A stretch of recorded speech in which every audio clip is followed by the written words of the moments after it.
नमस्कार दादा ताईंनो, तर आज मी तुम्हाला बनवून दाखवते शेपूची आणि मटकीची मिक्स भाजी एकदम साध्या सोप्या पद्धतीने। लसूण मिरची बारीक करून घेतली, बाकी काही नाही, मसाले काहीच नाही वापरायचे आपल्याला, लसूण आणि हिरव्या मिरचीतच बनवायची आहे। तर चला सुरू करूया। तेल घेते, तुम्हाला जेवढं तेल टाकायचं तेवढं टाका, मी 2 उबळे टाकते। एकदम झटपटीत होणारी, पटकन होणारी, पौष्टिक अशी शेपूची भाजी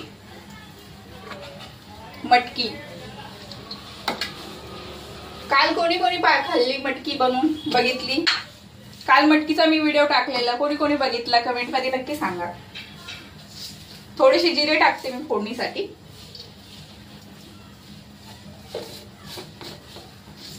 तेल अजून गरम काय झालं नाही, तेल थोडं कडकडीत गरम होऊ द्यायचं। जास्त बारीक करून नाही घ्यायचं, एकदम असं जाडसरच घ्यायचंय आपल्याला। हे बघा, एकदम मी जाडसरच घेतलंय। लसूण थोडं जास्त घ्यायचं, मी 7-8 पाकळ्या घेतल्यात लसणाच्या। हिरवी मिरची तुम्हाला पाहिजे तेवढी घ्यायची।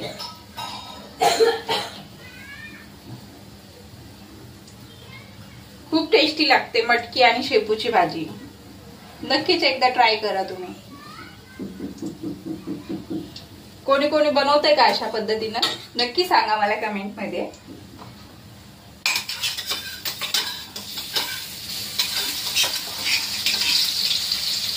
थोडंसं परतून घेऊया आपण हे मिरची आणि लसूण।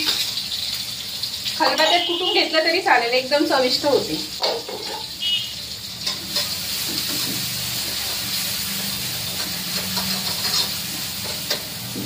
पालेभाज्या तर साध्या सोप्या पद्धतीनेच खूप छान लागतात, लसूण आणि हिरव्या मिरचीत एकदम टेस्टी लागतात। कुठलीही पालेभाजी असो, मी तर साध्या पद्धतीनेच बनवत असते।